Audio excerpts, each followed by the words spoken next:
The stagecoach lurched to a halt in front of the modest wooden building that served as Wallace, Idaho's general store, and Hannah Barrett felt her stomach twist with a combination of dread and desperate hope as she pressed trembling fingers against the thick scar that ran from her left temple down to her jawline. The journey from Boston had taken 3 weeks, and every mile had given her time to wonder if she was making the worst mistake of her life. She had answered an advertisement placed by a rancher named Quincy Xavier, a man she had never met, never seen, and who certainly had no idea what he was getting when she stepped off this coach. The letters they had exchanged over the past 4 months had been polite, practical, and entirely devoid of any discussion about her appearance. She had not lied to him exactly, but she had certainly omitted the truth that would have mattered most to any man seeking a wife. The driver opened the door and offered his hand. Hannah hesitated only a moment before accepting it, stepping down into the dusty street with her carpet bag clutched in her other hand. The afternoon sun was brutal, nothing like the gentle New England summers she had known, and the heat seemed to shimmer off the wooden buildings that lined the main thoroughfare of this small mining town tucked into the northern Idaho mountains. "Miss Barrett." A voice called from her left, and Hannah turned to see a tall man approaching. He was perhaps in his early 30s, with sun-weathered skin and dark hair that curled slightly at the collar of his work shirt. His eyes were a striking shade of blue-gray, like storm clouds over the ocean, and they were fixed on her face with an expression she could not quite read. This had to be Quincy Xavier, her future husband. The man who had paid for her passage across the country based on a few carefully worded letters that had painted her as a respectable young woman of 22 years, educated, capable of running a household, and desperately in need of a fresh start. All of that was true. She had simply failed to mention the violent encounter 2 years ago that had left her scarred and considered unmarriageable by every decent family in Boston. Hannah instinctively turned her face slightly to the right, an old habit meant to hide the worst of the damage. "Mr. Xavier," she said, proud that her voice remained steady despite the pounding of her heart, "I apologize for any inconvenience my arrival might cause." He stopped a few feet away, and she could feel his gaze on her. This was the moment. This was when he would see what she truly looked like, when he would realize he had been deceived, when he would tell her to get back on that stagecoach and return to whatever life she could scrape together back east. She had saved just enough money to make the journey home if it came to that, though the thought of returning in failure made her want to weep. But Quincy Xavier did not turn away. Instead, he stepped closer, and when Hannah finally forced herself to meet his eyes, she saw something in them that made her breath catch. It was not pity. It was not revulsion. It was something warmer, something almost like wonder. "You are beautiful," he said simply, and the words hit Hannah with the force of a physical blow. She wanted to laugh. She wanted to cry. She wanted to ask him if he was blind or simply mocking her, because no one had called her beautiful since the night Thomas Whitmore had attacked her in a drunken rage, slashing her face with a broken bottle when she had refused his advances. But Quincy Xavier's expression was entirely sincere, and something in the directness of his gaze told her he was not a man who wasted words on lies. "I am scarred," Hannah said bluntly, because she needed him to see it, to acknowledge it, to understand what he was agreeing to. She turned her face fully toward him, letting the late afternoon sun illuminate every raised ridge of damaged skin. "I should have told you in my letters, but I was afraid you would refuse me, and I had nowhere else to go." Quincy reached up slowly, giving her time to pull away if she wished, and gently touched the edge of the scar with calloused fingertips. His touch was feather light, respectful, and entirely free of the disgust she had come to expect. "We have all been marked by this world in one way or another," he said quietly. "Some scars show on the outside, some do not. It does not change what I see when I look at you." Hannah felt tears prick her eyes, and she blinked them back furiously. She had promised herself she would not cry, would not show weakness, would not let this stranger see how desperately she needed his acceptance. But his words had cracked something open inside her, some small protected place where she had hidden the last fragments of her hope. "I can cook," she said, forcing herself to focus on practical matters. "I can clean and mend and manage accounts. I grew up helping my father run a boarding house before he passed. I am not afraid of hard work, and I will do my best to be a good wife to you." Something flickered across Quincy's face at that, an emotion she could not name. "I should be honest with you as well," he said, glancing down the street as though checking to see who might be listening. "My ranch is small, about 200 acres in the foothills east of town. I run cattle, but not many, maybe 50 head. The house is decent, but it is not fancy. I have been alone there for 3 years since I bought the land, and I will not lie to you and say it has been easy. This country is beautiful, but it is hard. Winters are brutal. Summers can be just as bad. The work never ends, and there are days when I wonder if I made a mistake leaving Montana to try to build something of my own here." He paused, then met her eyes again. "I placed that advertisement because I was lonely. Because I wanted someone to share this life with, someone to talk to at the end of a long day, someone who might understand what it means to be building something from nothing. I am not a romantic man, Miss Barrett. I do not know how to speak pretty words or make grand gestures. But I can promise you that I will work hard to provide for you. I will treat you with respect, and I will never raise my hand to you in anger.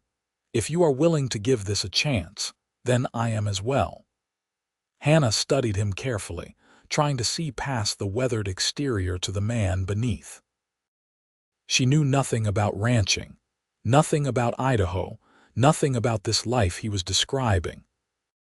But she knew what waited for her back in Boston. The pitying looks, the whispered conversations that stopped when she entered a room, the slow suffocation of being considered damaged goods in a society that valued a woman's appearance above almost everything else.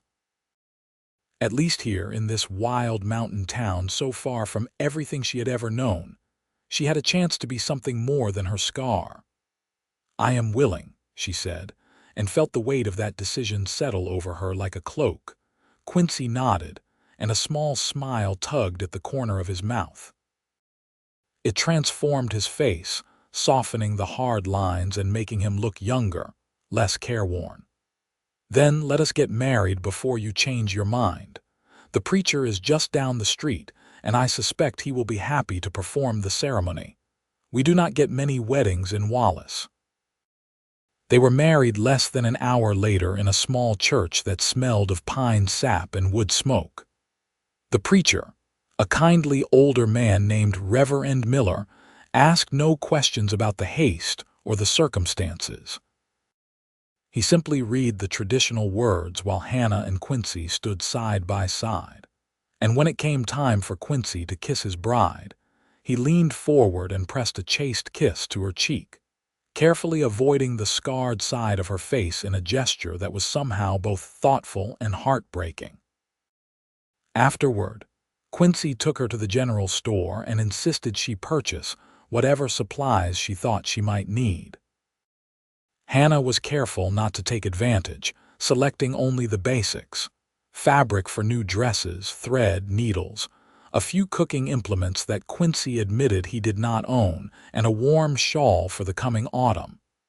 The storekeeper, a heavy-set woman named Mrs. Chen, who had clearly come to Idaho during one of the Chinese immigration waves, gave Hannah a long, appraising look before nodding slightly as if in approval. "You be good to her, Mrs. Chen said to Quincy, switching effortlessly from Mandarin to English in the way Hannah had noticed many immigrants did. "Good woman is hard to find. I can see it in her eyes." "Yes, madam," Quincy replied, and Hannah noticed he did not bristle at being told what to do by someone most men in this territory would have dismissed. She filed that observation away as potentially important. The ride out to the ranch took nearly 2 hours in Quincy's wagon, following a rough track that wound through dense forests of pine and fir, before opening up into rolling meadows dotted with cattle. The mountains rose in the distance, their peaks still touched with snow even in late July of 1883, and Hannah found herself captivated by the sheer wildness of the landscape. Everything was bigger here, more open, more alive than anything she had experienced in the crowded streets of Boston. The house, when they finally reached it, was larger than she had expected based on Quincy's modest description. It was a solid log structure with a covered porch and real glass windows, surrounded by a fenced yard and several outbuildings. Smoke rose from the chimney, which surprised her until Quincy explained he had asked his nearest neighbor, a man named Pete Sullivan who lived about 5 miles south, to come by and start a fire so the house would be warm for her arrival. "I thought you might want to cook something fresh tonight," Quincy said as he helped her down from the wagon. "I am afraid my cooking is not much to speak of, usually just beans and salt pork and whatever vegetables I can coax from the garden." Hannah looked around the property, taking in the neat barn, the chicken coop, the small vegetable patch that was indeed struggling in the mountain soil, and felt something unfamiliar stir in her chest. It might have been hope. "I can work with that," she said, and was rewarded with another of those rare smiles. Inside, the house was sparse but clean. The main room served as both kitchen and living area, with a large stone fireplace dominating one wall and a sturdy table with 4 chairs in the center. There was a separate bedroom, which Quincy showed her with obvious awkwardness, explaining that he would sleep out in the main room for now, until she felt comfortable with their arrangement. Hannah appreciated the gesture more than she could say, though she knew from the marriage certificate now tucked into her bag that she was legally his wife, and he had every right to claim what society said belonged to him. But Quincy Xavier, she was beginning to realize, was not like most men she had known. That first night, Hannah cooked a simple dinner of fried eggs, potatoes, and biscuits using the supplies Quincy had on hand. It was nothing fancy, but she took pride in presenting it properly, and the look of genuine pleasure on his face when he took the first bite made all her efforts worthwhile. "This is the best meal I have had in 3 years," he said, and she knew he meant it. They ate in companionable silence for a while before Quincy cleared his throat. "I should tell you about the work that needs doing around here, so you know what to expect. I am usually up before dawn to tend the stock. The cattle mostly take care of themselves during the summer, but they need checking daily. The chickens need feeding and the eggs collecting. The garden needs constant attention, or it will be overrun by weeds. There is always mending to be done, equipment to repair, firewood to cut and stack for winter." He paused, looking at her across the table. "I do not expect you to do the heavy labor, but any help you can provide would be appreciated. I hired a few men from town to help with the harvest and the roundup, but for the most part it is just me here, just us now." "I am not afraid of work," Hannah assured him, "and I learn quickly. Whatever you need me to do, I will do my best." "I believe you," Quincy said softly, and something in his voice made her look up sharply. He was watching her with those storm cloud eyes, and the intensity of his gaze made her heart beat faster. "I know you did not choose this life because you wanted it. I know you came here because you felt you had no other choice, but I want you to know that I will do everything in my power to make sure you do not regret it." Hannah felt her throat tighten. "You have already shown me more kindness in one afternoon than most people showed me in 2 years," she said quietly. "When you said I was beautiful today, when you looked at my scar and did not flinch, you gave me something I thought I had lost forever." "What was that?" Quincy asked. "The possibility that I might be worth more than what was done to me," Hannah whispered. And then the tears she had been holding back all day finally came. Quincy was around the table in an instant, kneeling beside her chair and offering her his handkerchief. He did not try to touch her beyond that, did not attempt to pull her into an embrace that might have been unwelcome. He simply stayed close, a solid presence, while she cried out the grief and fear and hope that had been building inside her since the day she had answered his advertisement. When she finally managed to compose herself, wiping her eyes and feeling embarrassed by the outburst, Quincy stood and returned to his seat. "I do not know what happened to you," he said carefully, "and you do not have to tell me if you do not want to. But I can guess that someone hurt you badly, and that the scar on your face is not the deepest wound you carry." Hannah nodded, not trusting her voice. "I have my own scars," Quincy continued, and this time he was the one who looked away. "My father was a hard man. A mean drunk who took his failures out on my mother and anyone else who could not fight back. I left home when I was 16 and never went back. Worked as a ranch hand in Montana for 12 years, saving every penny I could until I had enough to buy this land and start fresh. I thought distance would be enough to outrun the past, but I have learned that some things follow you no matter how far you travel." He met her eyes again. "What I am trying to say badly is that I understand about needing a second chance. About wanting to build something new in a place where no one knows your history. If this ranch can be that place for you, then I am glad, because maybe together we can both find what we have been looking for." Hannah reached across the table and placed her hand over his. His skin was warm and rough with calluses, and when his fingers curled gently around hers, she felt the first fragile threads of connection beginning to form. "Thank you," she said simply, because there were no other words big enough to contain what she was feeling. They sat like that for a long moment, hands joined across the rough wooden table, while the fire crackled in the hearth and the Idaho night settled over the mountains outside. It was not love, not yet, but it was something. It was a beginning. The next morning, Hannah woke to the sound of Quincy moving quietly around the main room, trying not to disturb her. She dressed quickly in the pre-dawn darkness, pulling on one of the simple work dresses she had brought from Boston, and emerged to find him preparing to head out to the barn. "You did not have to get up," he said, looking surprised. "It is barely past 4. "You said the work starts early," Hannah replied, braiding her hair back efficiently. "I might as well learn what needs doing." Quincy hesitated, then nodded.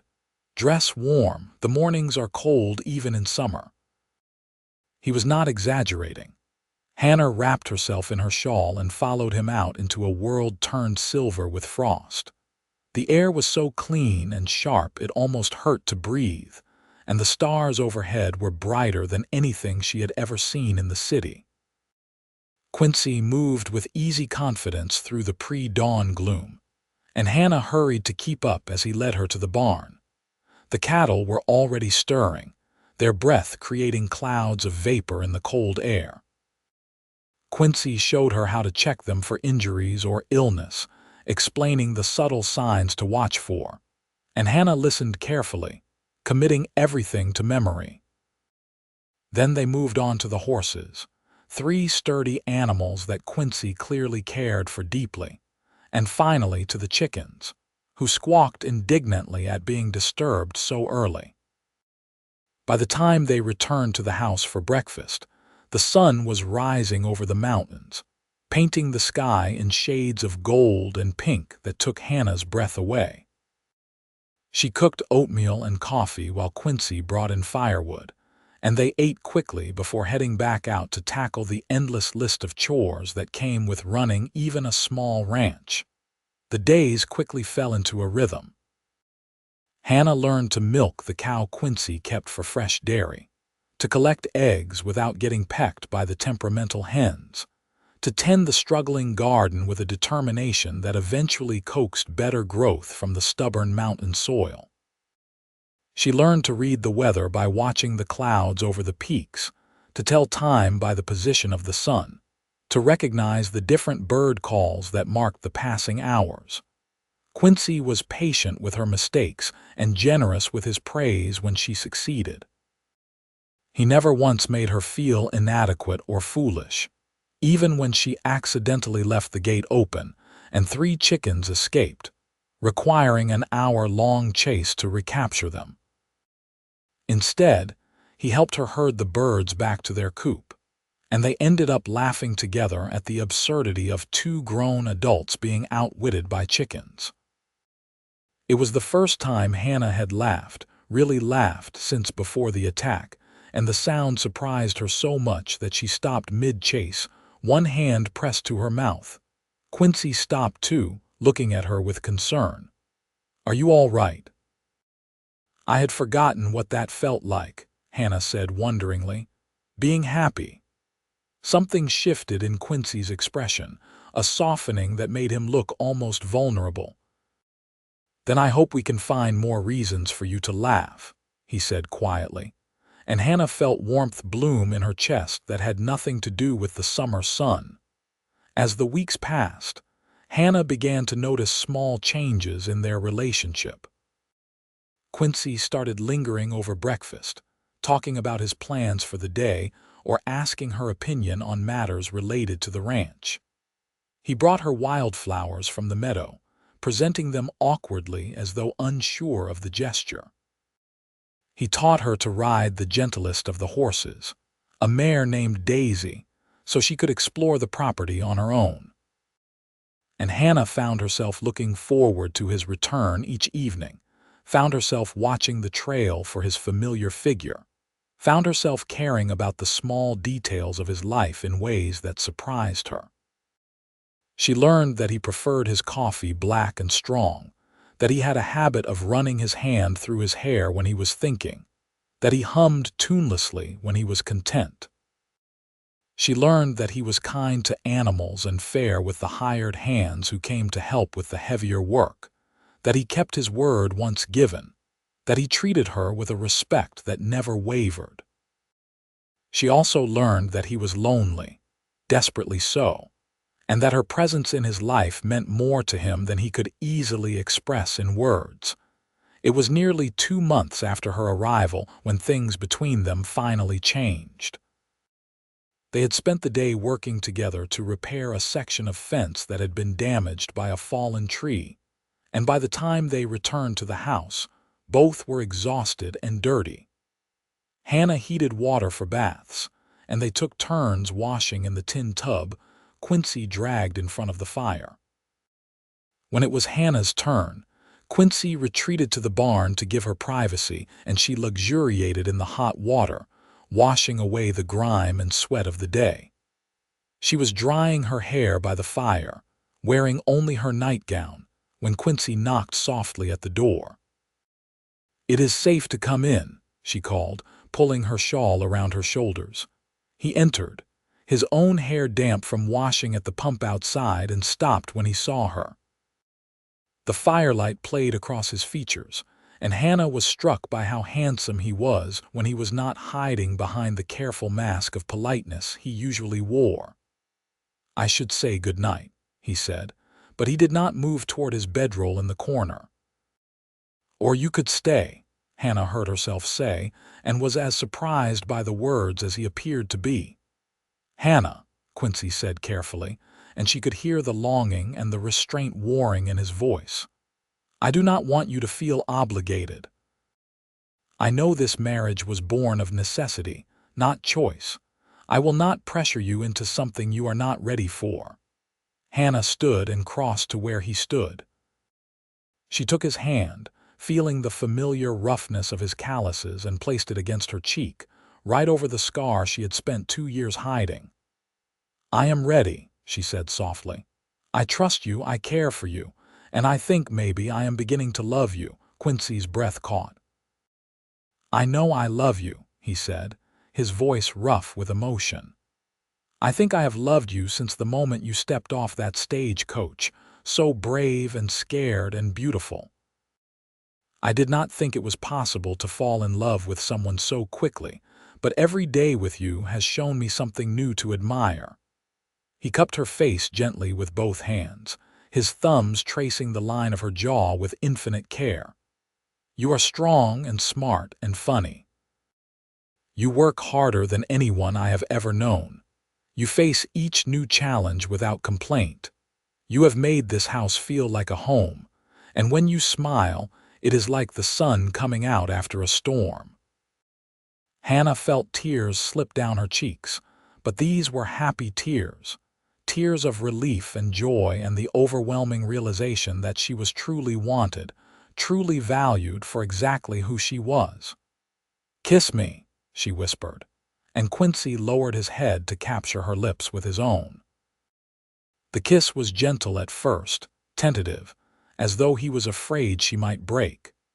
But when Hannah wound her arms around his neck and pressed closer, the kiss deepened, becoming something fierce and passionate and full of all the longing they had both been holding back. Quincy lifted her easily, carrying her to the bedroom they had not yet shared, and laid her down on the bed with a reverence that made her heart ache. "Are you certain?" he asked one more time, and Hannah pulled him down to her in answer.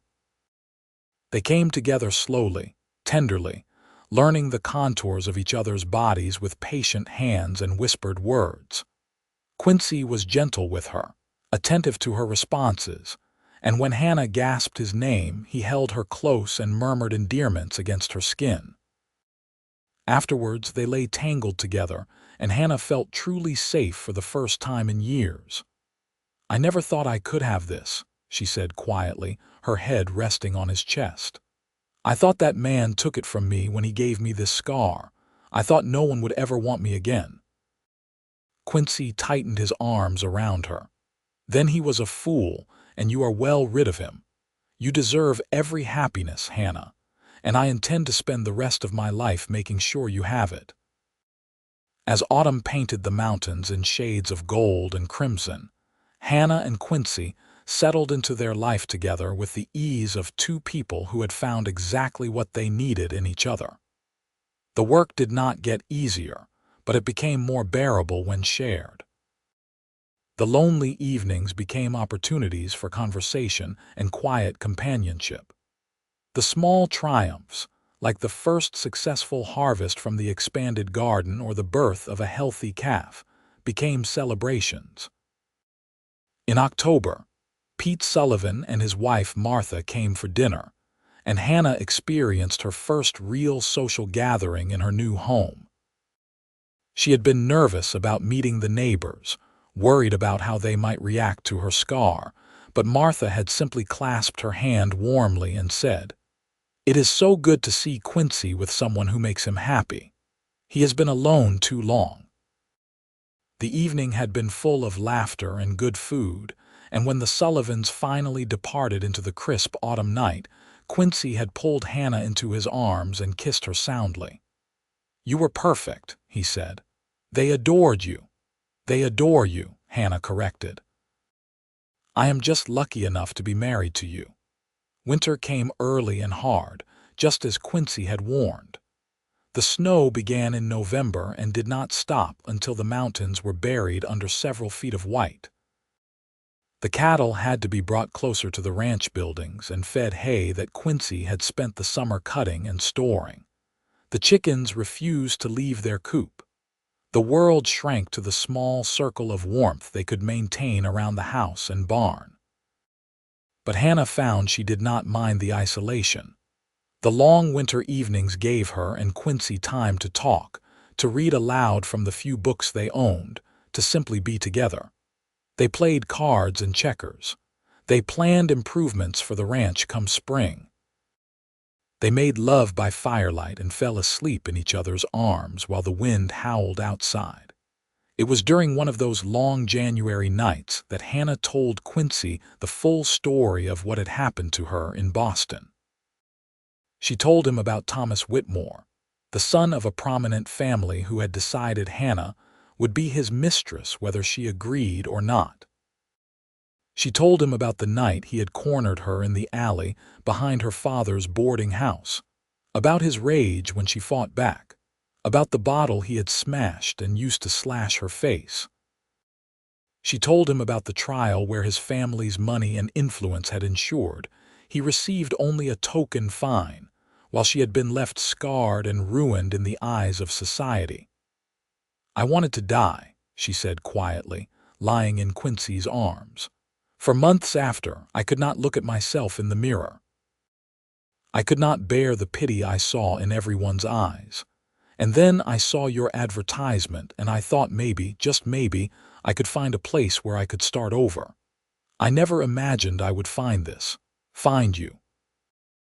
Quincy was quiet for a long moment, and Hannah could feel the tension in his body, the anger he was fighting to control. "If I ever meet this man," he finally said, his voice low and dangerous, "I will make him regret what he did to you."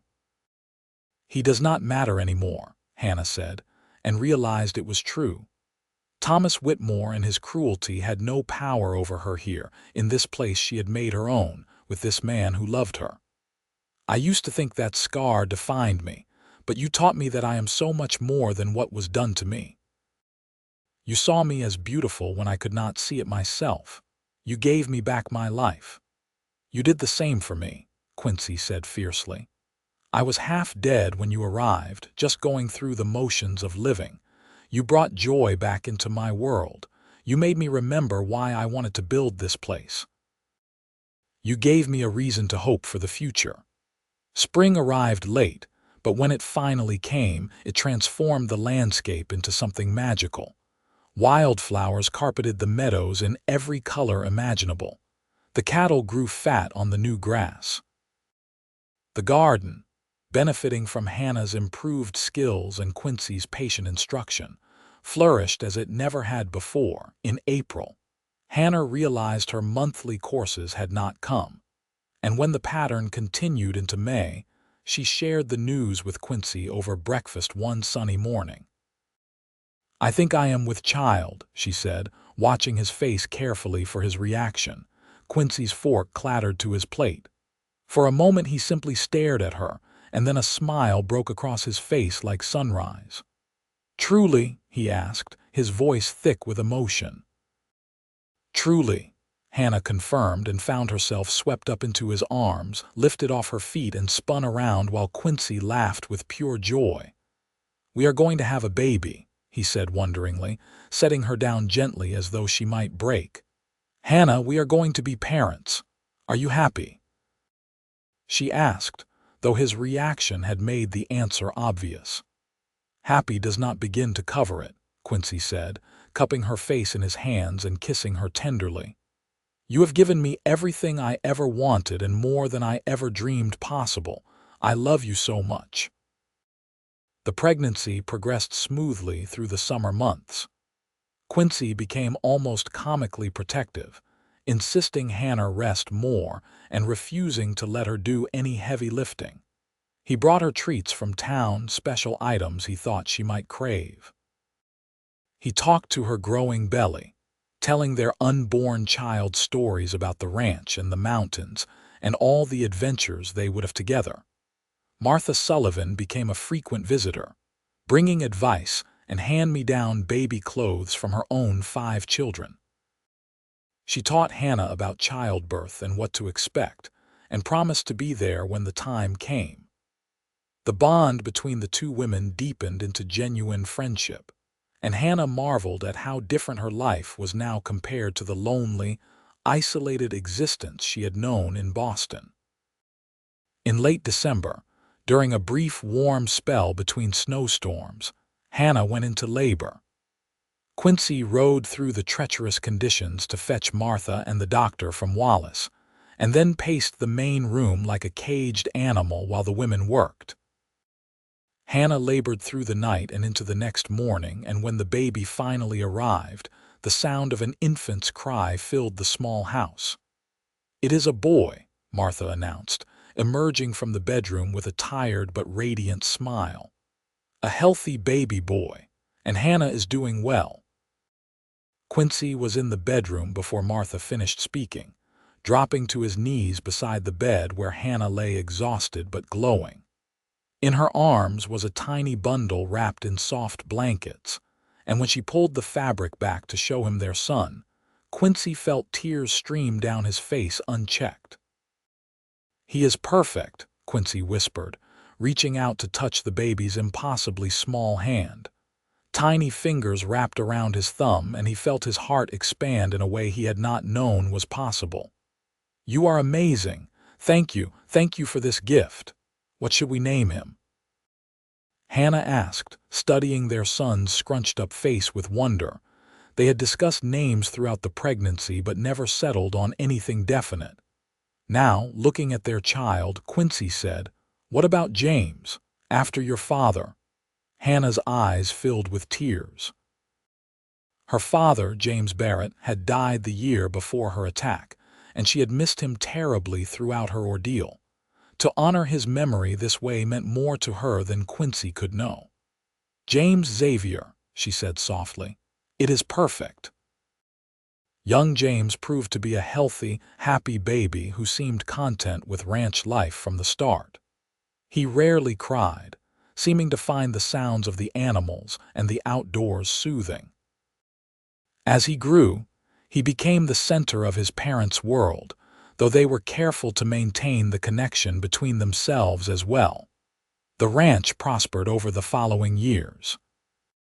With Hannah's help and the money they saved by working together, Quincy was able to expand the herd and purchase more land.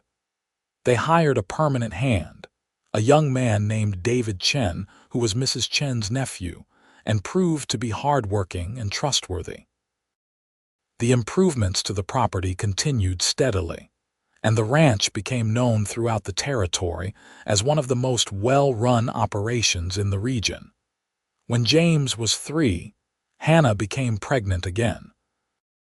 This time she knew what to expect, and the pregnancy seemed easier despite the demands of caring for a young child and managing the household.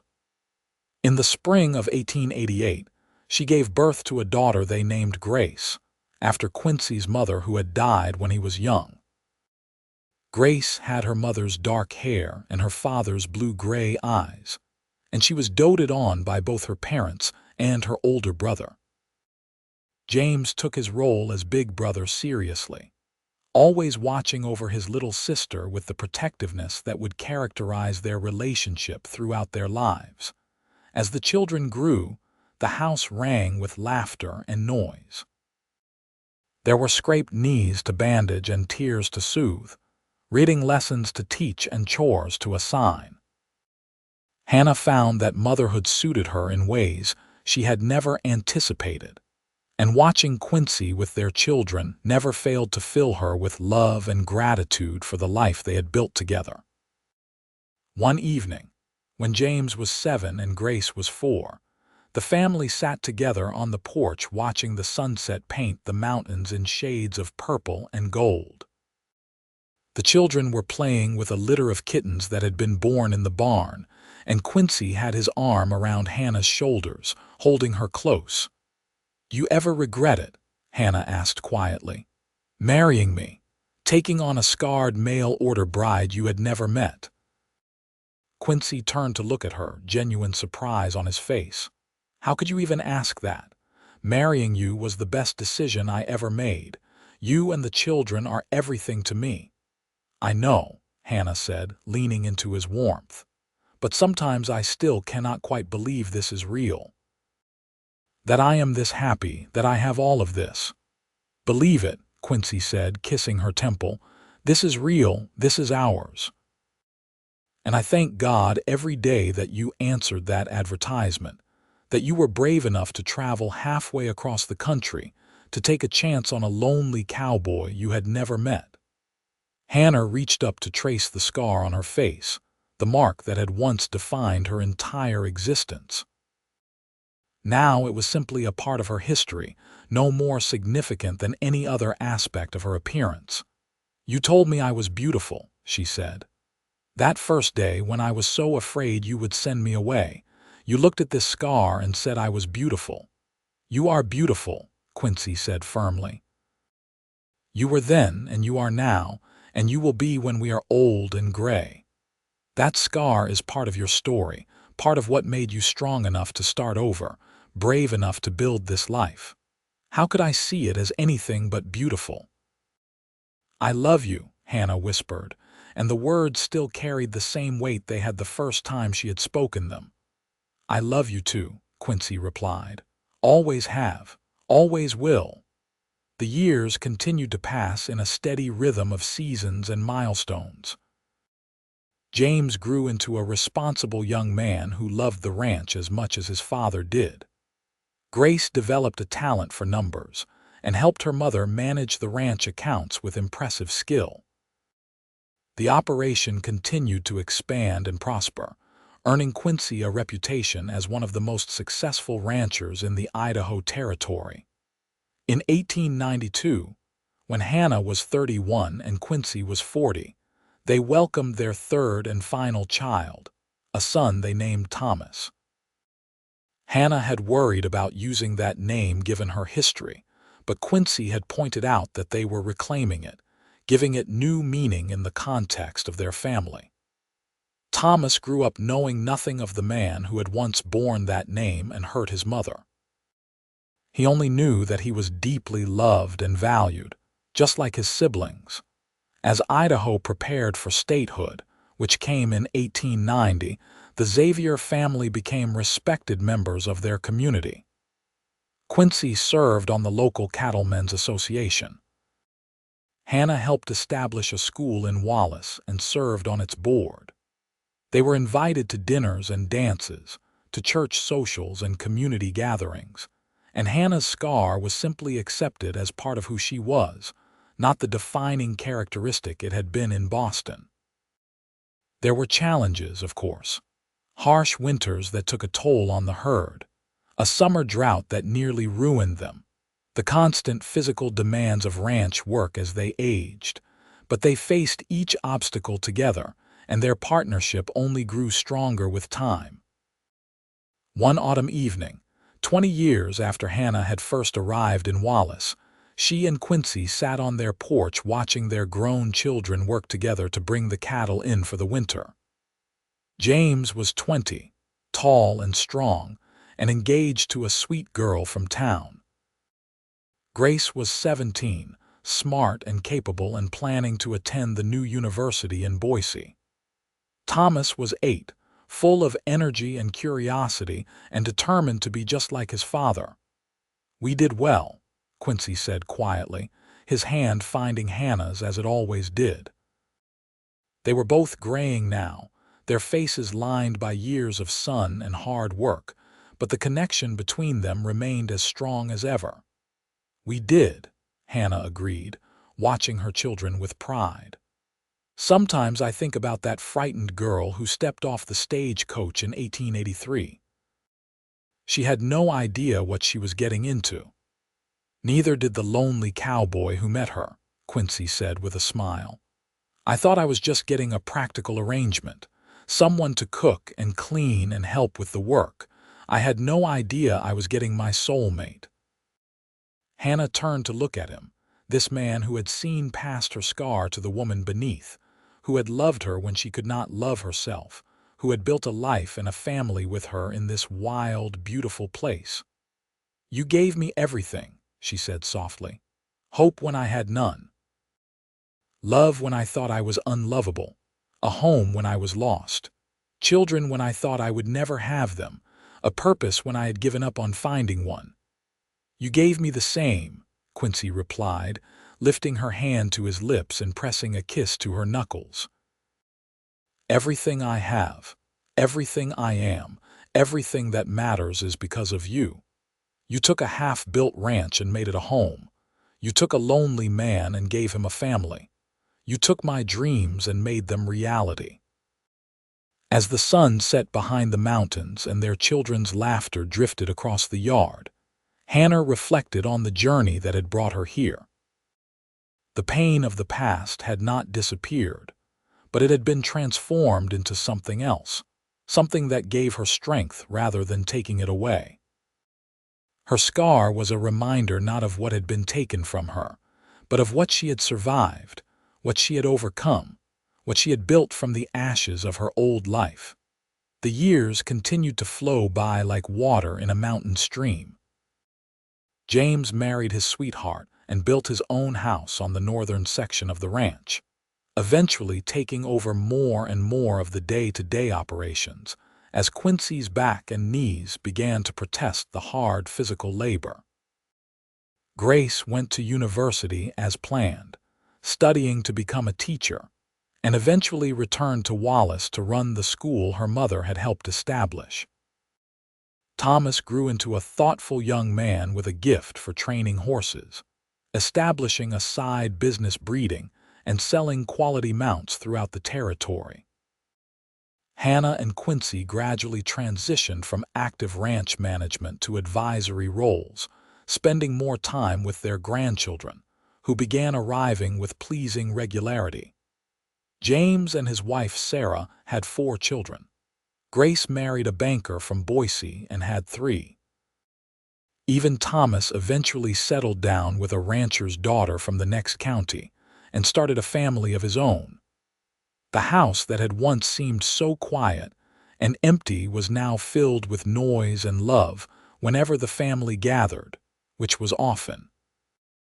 Holidays became grand affairs with 3 generations crowded around an expanded table, sharing food and stories and laughter. The ranch that Quincy had started alone and expanded with Hannah's help became a true family enterprise, with each of their children and eventually grandchildren playing a role in its continued success.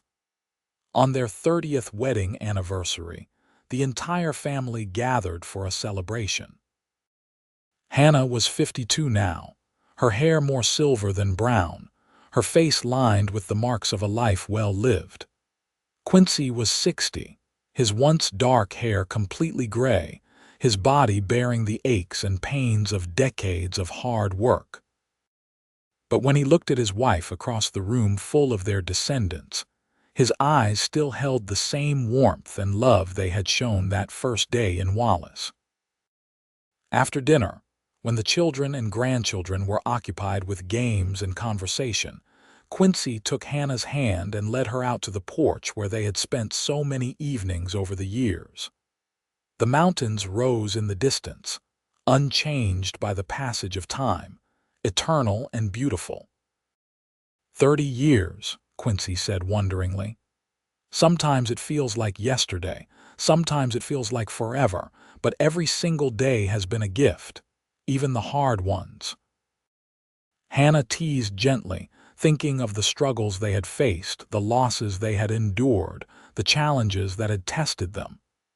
Especially the hard ones, Quincy said seriously, because we faced them together, because they made us stronger, because they proved that what we have is real and lasting and worth fighting for. He reached into his pocket and pulled out a small package wrapped in cloth. "I got you something. I know we said no gifts, but I saw this in town and I could not resist." Hannah unwrapped the package to find a delicate silver locket on a chain. When she opened it, she found a tiny photograph of the 2 of them on their wedding day on one side and a picture of their children on the other. "Quincy," she breathed, tears filling her eyes. "It is beautiful." "Let me," he said, taking the locket and fastening it around her neck. His fingers were stiff with age and roughened by work, but they were still gentle, still careful. "I wanted you to have something that showed what we built together, what we created, what we are." Hannah touched the locket, feeling the weight of it against her heart. "I do not need a locket to remember," she said. "Every time I look at our children and grandchildren, I see what we have accomplished. Every time I look at this ranch, I remember the day you met me at that stagecoach and told me I was beautiful. Every time I look at you, I fall in love all over again." Quincy pulled her into his arms, and they stood together on the porch as they had so many times before, watching the sunset paint the sky in shades of gold and crimson. Inside, their family laughed and talked, the sound of it drifting out through the open windows like music. "I have been thinking," Quincy said after a while, "about the future, about what happens to this place when we are gone." "That is a grim topic for an anniversary," Hannah said, but she understood. They were getting older. These conversations needed to happen. "I know," Quincy acknowledged. "But I want to make sure everything is settled. I want to make sure the ranch stays in the family, that all of our children and grandchildren have a place here if they want it. I want to make sure you are taken care of if anything happens to me." "Nothing is going to happen," Hannah said firmly, though she knew it was a promise neither of them could keep. Time came for everyone eventually. "Still," Quincy persisted, "I want you to know that I have spoken to the lawyer in town. Everything is arranged. The ranch will be divided equally among our children, but you will have control of it for as long as you live. You will never want for anything. I have made sure of that." Hannah looked up at him, this man who had spent 30 years proving his love through actions large and small. "I already have everything I could ever want," she said, "because I have you." The years that followed were gentler than those that had come before. Hannah and Quincy settled into a comfortable routine, enjoying their grandchildren, tending a smaller garden, taking pleasure in the simple things. They celebrated their 35th anniversary, then their 40th, each milestone a testament to the strength of their bond. Quincy's health began to decline in his late 60s, his heart weakening despite his stubborn refusal to slow down. Hannah nursed him through several scares, and each time he recovered, though a little less of his vitality returned. He never complained, never expressed regret for the hard life he had chosen, never wavered in his devotion to his wife and family. On a warm summer evening in 1923, 40 years after Hannah had first arrived in Wallace, Quincy passed away peacefully in his sleep with Hannah beside him. He was 72 years old and had lived to see his ranch become a legacy, his children become successful adults, and his grandchildren begin families of their own. Hannah grieved deeply for the loss of her partner, her best friend, the love of her life. But she also found comfort in the memories they had created together, in the family they had built, in the knowledge that they had made the most of every day they had been given. She lived on the ranch for another 15 years, surrounded by her children and grandchildren, watching the operation continue to thrive under James's management and later his sons. She remained active and sharp until the end, still tending her garden, still sharing stories of the old days, still wearing the locket Quincy had given her for their 30th anniversary. When Hannah Barrett Xavier passed away in 1938 at the age of 77, she was surrounded by 3 generations of descendants, all of whom owed their existence to the courage of a scarred woman who had answered an advertisement for a mail-order bride, and the lonely cowboy who had looked past her scar and seen her beauty. She was buried next to Quincy on a hillside overlooking the ranch they had built together, under the shadow of the mountains that had witnessed their love story from beginning to end. The headstone, chosen by their children, bore a simple inscription that captured the essence of their relationship. Hannah and Quincy Xavier. They found each other when they needed it most and built a life worth living. The ranch continued to operate for many more decades, passing through the generations, each one adding their own improvements and innovations while maintaining the core values that Hannah and Quincy had established.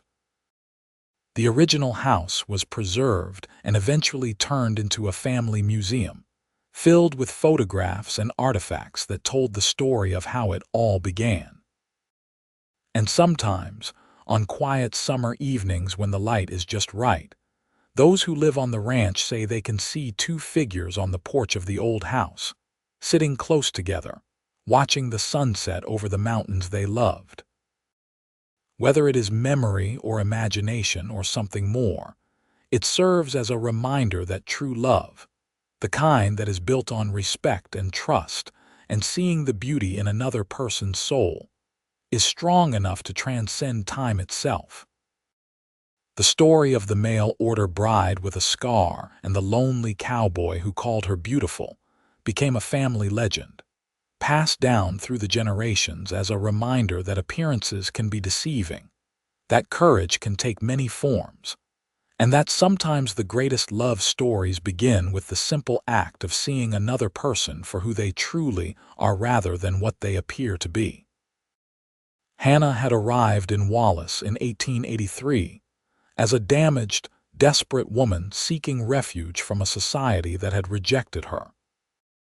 She had left this world 80 years later as the beloved matriarch of a thriving family, proof that a person's worth cannot be measured by the scars they carry, but by the life they choose to build despite them. And Quincy, who had been alone and adrift when he placed that advertisement, had found in her not just a wife or a helpmate, but a true partner who had transformed his house into a home and his dreams into reality.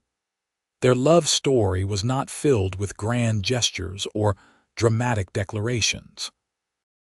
It was built on quiet moments, daily choices, and the steady accumulation of shared experiences that bound two people together more firmly than any vow.